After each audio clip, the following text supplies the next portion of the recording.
Saludos mis queridos amigos, estamos nuevamente aquí en CLC con autores nacionales que tienen mucho contenido para compartir con nosotros y en este caso me encuentro con el doctor Joselito Orellana, quien nos visita para contarnos acerca de su nuevo libro, Pastoralia Juanina. Buenos días, Joselito, ¿cómo estás? Mucho gusto.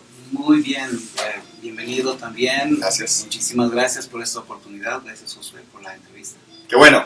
Estamos muy contentos de poder compartir con el público acerca del contenido de libros que edifican, libros que irradian luz y cambian vidas. Y este libro está buenísimo, es la Pastoralia Juanina.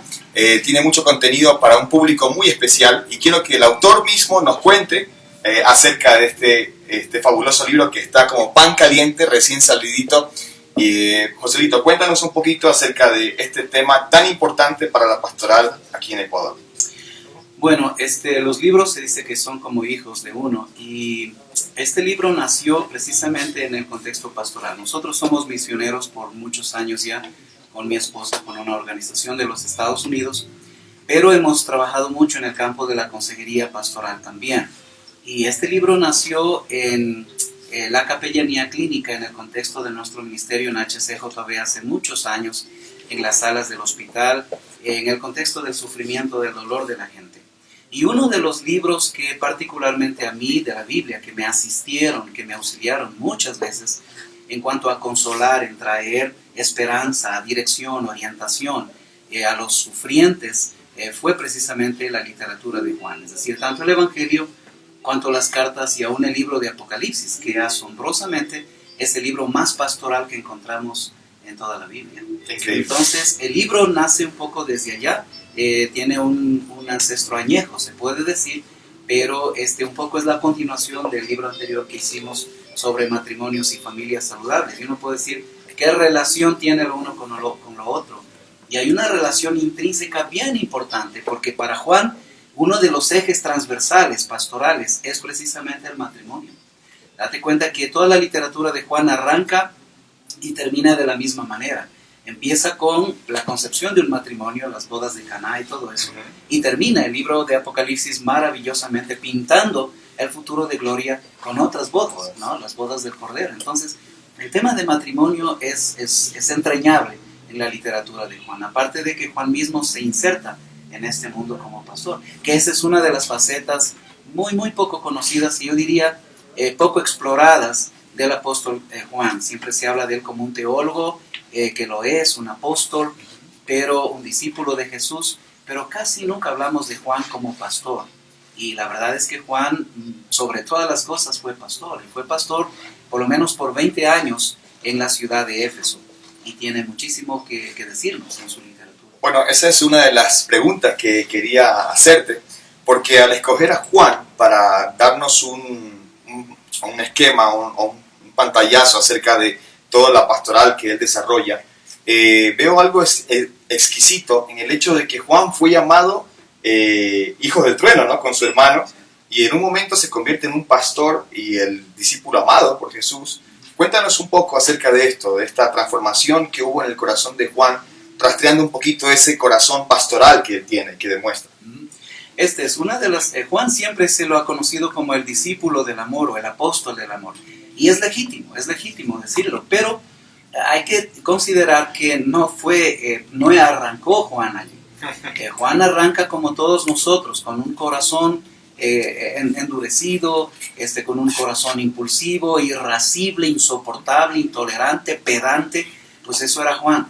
Y eso es lo que precisamente entraña este epíteto o este mote. Vamos a decir que Jesús les pone a él y a su hermano, les dice hijos de Boanerges o hijos del trueno, para un poco graficar literariamente el carácter irascible que ellos tenían. Ellos querían que descienda fuego del cielo sobre los samaritanos. O sea, yo no veo mucho corazón pastoral, pero hay una transformación. Y no hay nada de amor en eso, ¿no? Sí. En otra ocasión, ese es uno de los eventos y no es el único. Y Juan abre el corazón, ¿no? Juan es un tipo genial, porque nos muestra de cuerpo entero quién es. Un poco es como nos dice, miren, yo vengo desde acá, esto era, pero esto terminé siendo, esto llegué a ser. Y eso es un poco un canto de esperanza para todos nosotros, porque tenemos muchas cosas todavía que pedirle al Señor, que, como dice el salmista, ¿no? Examíname, oh Dios, y mira si en mí hay un camino de perversidad y para quitarlo, pues. Pero esa no fue la única ocasión. En otra ocasión, Juan y Santiago, Jacobo, su hermano, encontraron a unas personas que predicaban en el nombre de Jesús y aún exorcizaban, es decir, sacaban espíritus inmundos en el nombre de Jesús. Y ellos se lo prohibieron. Y van y se lo cuentan a Jesús, como para pedir un aplauso o un beneplácito del Señor.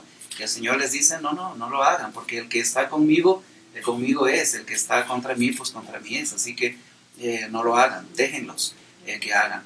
Pero para mí la cosa más sorprendente de estos eventos, donde ellos muestran este carácter irascible, es cuando junto a su mamá, Salomé, que era la tía carnal, biológica, genética de Jesús, porque Salomé era la hermana de María, y pues Salomé era la mamá de Jacobo y de Juan, y vienen con mamá a pedir la diestra y la siniestra, o la derecha y la izquierda en el reino.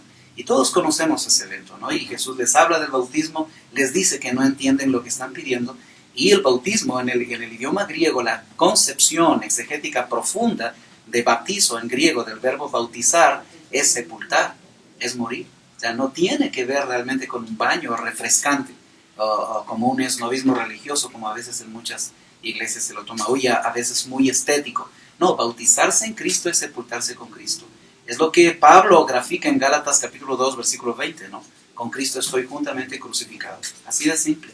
Pero no lo entienden, ellos quieren poder. Ellos están amando el poder. No tienen el poder del amor, tienen el amor por el poder en ese momento. Pero ese es Juan. Entonces Jesús tiene que corregir. Pero al final, pues Juan nos da un vistazo, un perfil de quién es su personalidad. Y hay que entender, Josué, que cuando Juan escribe, no escribe a la par cuando caminando con Jesús. No. Juan escribe 70 años después, por lo menos, del evento crístico, de haber pasado con Jesús. Así que le tomó muchísimo tiempo para aprender, comprender, retroalimentar, interiorizar todo el mensaje del Evangelio del Reino en su propia vida, ¿no? Y al final sí, pues, es conocido como el discípulo del amor. Excelente, Joselito. Realmente esto tiene mucha carga teológica, este libro, hablando de la pastoral juanina.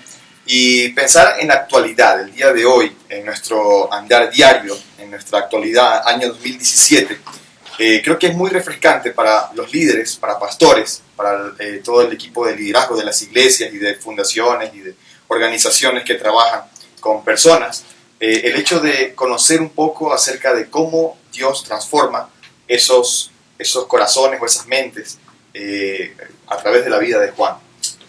¿Para quién está recomendado este libro, Joselito? Bueno, en principio, partiendo de lo que hemos tratado de compartir un poquito aquí en esta entrevista, el libro sería para todos los creyentes que quieren crecer, que quieren sumar el carácter de Jesús, que quieren interiorizar más el carácter del Señor. Porque en definitiva, ¿qué es creer en Jesús? No es simplemente un asentimiento cognitivo intelectual. Eso es muy interesante. De hecho, el verbo creer, que aparece en español, en el griego es pisteuo, y es uno de los verbos favoritos de Juan. Pero francamente es una traducción no muy precisa en el español, porque el verbo pisteuo, más que creer, significa confiar. Porque tú puedes creer en algo y sin embargo no confiar en aquello. Tú puedes creer que un trapecista en el circo es capaz de hacer todas las piruetas, pero si te invita a ti a hacerlas con él, entonces tienes que pasar de un procesamiento cognitivo a uno volitivo. Es decir, yo creo que él puede hacer eso, pero si me invita a hacerlo, tengo que confiar. Todo el mundo cree en Jesús, amigos. Aún los musulmanes creen en Jesús, los judíos creen en Jesús, los ateos creen en Jesús, los agnósticos creen en Jesús. La pregunta no es si crees en Jesús, la pregunta es si confías en Jesús. Y en Jesús como la única camino al Padre, como diría él mismo en Juan 14:6. Entonces este libro está dirigido, en definitiva, a todos aquellos que quieren realmente aprender a confiar. Recuerda que lo que Juan dice al final en el Evangelio, el propósito por el cual escribe, y eso es bien importante en la hermenéutica, en la exégesis, por ejemplo, siempre desentrañar el propósito original del autor para escribir ese texto. Y en la exégesis decimos que eso por lo menos es el 50% de la interpretación, porque cuando tú tienes el propósito original, ese es como el ovillo, ¿no? Ya agarraste la punta del ovillo y vas entendiendo el resto. Y Juan dice algo maravilloso, dice, estas cosas os he escrito para que creáis que Jesús es el Cristo, el Hijo de Dios, y para que creyendo tengáis vida en su nombre. Entonces, la fe de hecho tiene dos dimensiones, una puntual y una continua. No basta decir creo en Cristo, yo debo seguir creyendo. Y entendamos que creer no es una cuestión cognitiva, es confiar. Yo confío en Cristo y sigo confiando. Entonces, este libro está dirigido para todos aquellos que quieren realmente desarrollar una espiritualidad bíblica. Y ojo con el concepto, porque la modernidad, el movimiento de la nueva era del New Age, las filosofías orientales, todo mundo te habla ahora de espiritualidad. Pero acá hablamos de la espiritualidad expresada en las Sagradas Escrituras, que es la espiritualidad auténtica, ¿no? Porque lo otro ya raya un poco en el esoterismo, chamanismo y cosas de ese tipo. Y también, claro, el libro está dirigido para aquellos que quieren profundizar un poco más en el estudio de la literatura de Juan, porque un poco la estrategia que yo seguí es rastrear el aporte pastoral del apóstol Juan en sus escritos desde la perspectiva exegética, es decir, de ir y entender los conceptos fundamentales de Juan en el idioma griego, la teología de Juan, porque la pastoral es un poco el resultado de la exégesis bíblica y de todo el proceso de contextualización. Así que el libro realmente es una propuesta para quienes quieren enriquecer su vida personal y predicar de una manera más profunda la literatura de Juan. Bueno, pasamos de una entrevista a una clase, una cátedra. Gracias, Joselito. Realmente ha sido muy interesante escuchar todo esto. Y este libro realmente está buenísimo, de la pastoral juanina, de todo el tema de liderazgo pastoral, ministerial de Juan.